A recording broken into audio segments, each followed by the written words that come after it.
I'm going to start off strong. I don't like ChatGPT.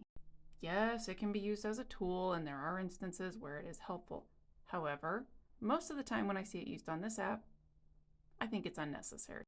If a video starts with, "I asked ChatGPT," I'm pretty much going to scroll. Keeping in mind the most important thing we've learned so far. Anyone? Anyone? Anyone? Oh crap, that's me. AI is not magic. Good, you're still awake. Now if we put ChatGPT in our little equation, you have data. Data gets put into a bunch of logic and equations for your machine learning model, or ChatGPT, and it creates output. When you put a prompt into ChatGPT, you need to remember that it processes like a computer, not a human. It can't figure out things like sarcasm or hyperbole unless you program it right, and we all know how that's going to go. Most of you probably remember in the beginning when it would say things like eat rocks daily to get your vitamins and minerals, or things like that. One of the ways that ChatGPT gets their data to work on their logic and equations is by web crawl. It's basically what it sounds like. It goes through different web pages and looks at sentence structure and the way things are worded and the way things are said. Some of the web crawls do go through legit web pages like Wikipedia or scientific sources that are available online and things like that. However, it was using Reddit at one point.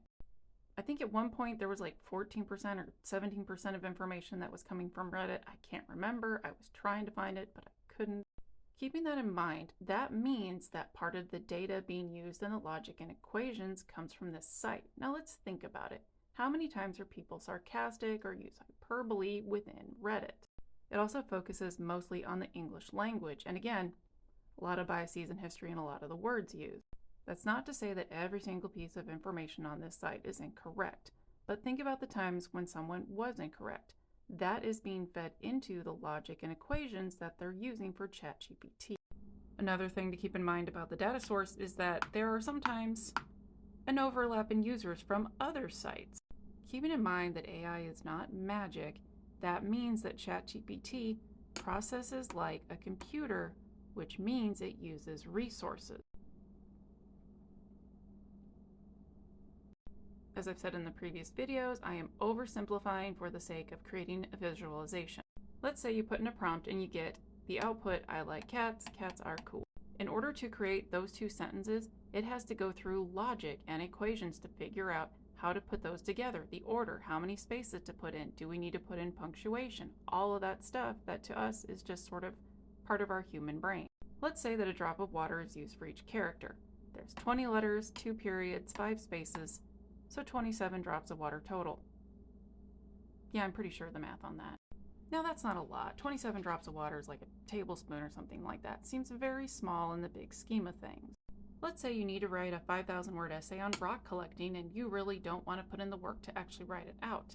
So if we account for like all the spaces and logic and, simplicity's sake, we'll just say like 10,000 drops of water for this.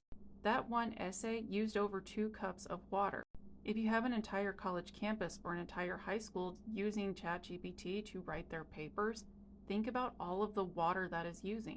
When you do get the output from the prompt, it's not exactly coming up with something new, it's just regurgitating information that is already out there somewhere, or it's combining different ideas even if they don't make sense.